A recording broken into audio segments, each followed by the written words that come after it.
explore what will Hollywood war. You might see a dress which reveals more or less. Great gowns and tasty monster crowns.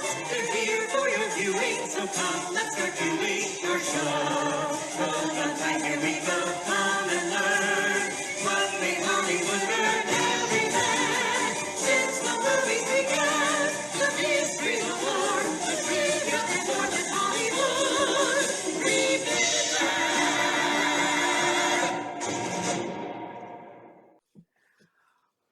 Well, our next person is a performer who appeared on Broadway and also in New York and also London in Les Miserables and also in Kiss of the Spider Woman. And he's not only a great performer, he's also our choreographer and director for the show.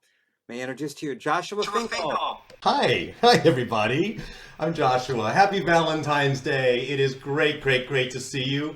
I am so thrilled to be here, and I thought, because of this holiday, I thought that it would be great to tell you a little about how I met my Valentine, and this is like a totally true story. So a while back, I was single for a few years, and I was kind of like, I think I'm getting ready to be in a relationship, and so I was just starting to put the feelers out, just kind of open myself up to that, and I went to a Halloween party, and one of the hosts of the Halloween party, my friend Elizabeth, was reading tarot cards. And she was like, okay, you want a reading? I was like, okay, sure. And I was kind of thinking about, the question of, will I find a relationship soon?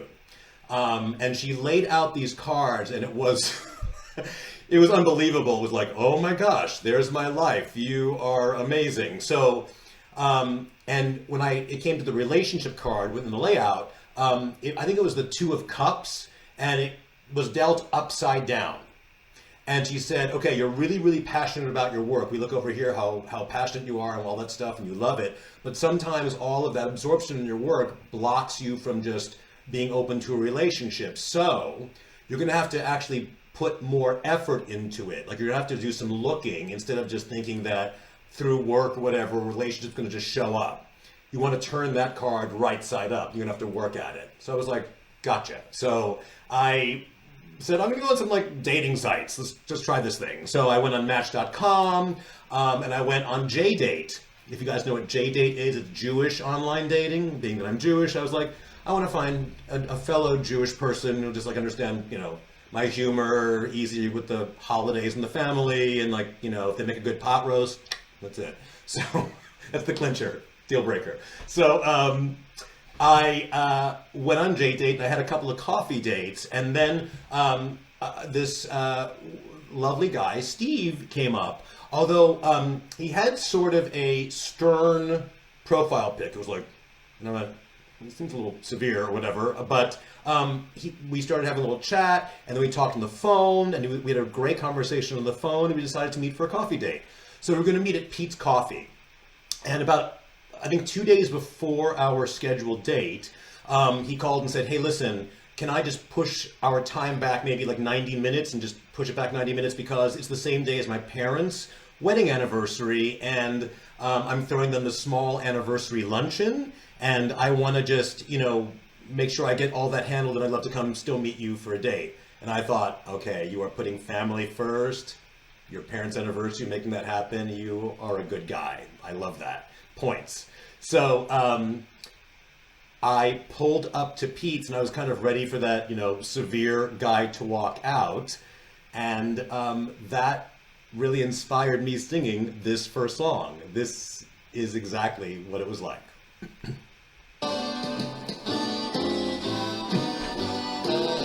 I was walking along, minding my business, when out of an orange-colored sky, flash, bam, alakazam, wonderful you came by. I was humming a tune, drinking in sunshine, when out of that orange-colored view, oh, flash, bam, alakazam, I gotta look at you.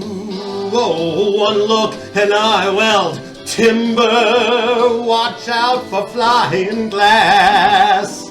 Cause the ceiling fell in and the bottom fell out. I went into a spin and I started to shout, I've been hit. This is it. This is it. I was walking along, minding my business, when love came and hit me in the eye. Oh, flash, bam, alakazam, out of an orange-colored sky. That's actually how it happened.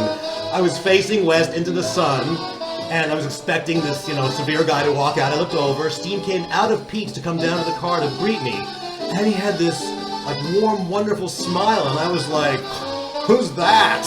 One look and I yelled, whoa, timber, watch out for flying glass. Cause the ceiling fell in and the bottom fell out. I went into a spin and I started to shout, I've been hit.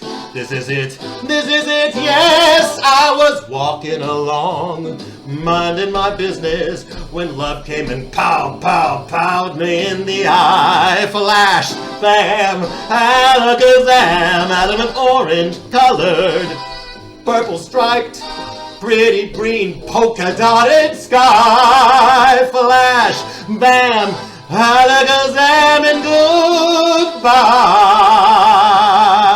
I'm in love. Hello. It's the truth. And here we are 13 years later, but we look exactly the same. That's the rule in my house, by the way. Whenever we come over and hang out, you're like, you look great, you look exactly the same. Like, you too. Okay, so just know that's our rule. Always works for me. Okay, you guys, as you know, as Greg was talking about, this pandemic has just sucker punched live performances. In Los Angeles, you're probably, I'm always going like, Pantages, oh no, cancel. Amundsen, cancel. Like, everything's just dried up. And normally, we are, right now, should be in Palm Springs doing the Modernism Week Festival at the Annenberg Theater. We love going there and performing during this wonderful festival. But luckily, they are doing it online, and they asked us to create our show virtually. So about a month ago, I directed an online virtual performance that you can see on modernismweek.com and through the end of February. And you could watch about a 40-minute presentation of the show. And what's so cool about this, actually, is that I call it like Hollywood Revisited Turbo, because we were doing the introductions at Greg's house. We were there with the whole collection, and we got to talk about and show you all the wonderful inner workings of the costumes, and how Edith Head and Walter Plunkett and Irene designed these things for film, and how that's so different from how it's designed for theater. And so it's stuff that you never will get to see if you were there seeing it live, all the stuff backstage and really close up. So it's actually really cool to see this virtual performance. I think Greg's going to play a little trailer from it later. And that's on modernismweek.com. So thank you for giving to the Southern California Vocalist Relief Fund, helping out any singers through this pandemic. We all have to share the love on this Valentine's Day. And I love Valentine's Day. Love it. I love it. I'm a total sucker for it. I kind of like all holidays. This year, holidays have been pretty weird. Right? I was kind of like, they all sort of wash the same. Like, what are you doing for Thanksgiving? Oh, you know what? I'm going to make some food. I'm probably going to sit on my couch and watch some Netflix. What did you do for Christmas? I'm baking some cookies, going to eat some food and sit on the couch and watch Netflix.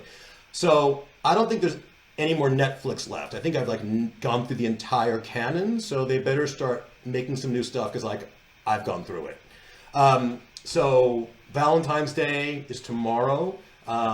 We have our little gifts and stuff, and then we're going to probably take a lovely walk and sit on the couch and watch Netflix.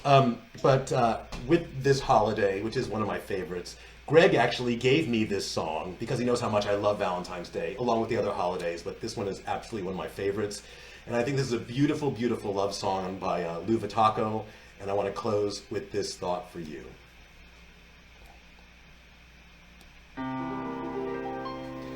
They say Christmas is the happiest time of the year, perhaps. The 4th of July is one big bang.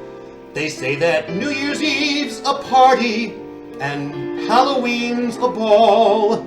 But February's got the day that I love most of all.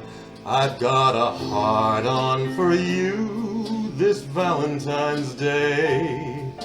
Gee, doesn't it look dandy? Mine is a sweetie, mine's red and meaty, mine tastes just like candy. So I'm leaving my heart on the outside for all the world to view.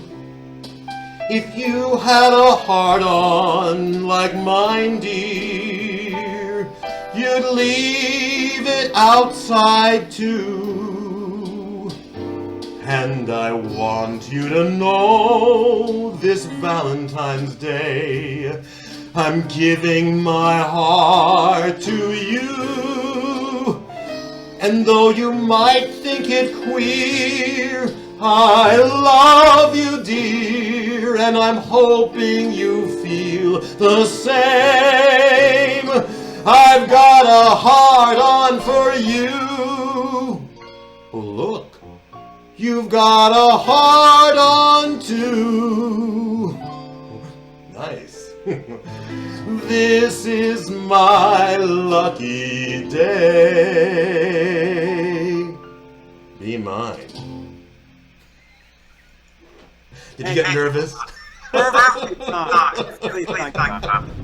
Don't be nervous. Happy Valentine's Day, everybody.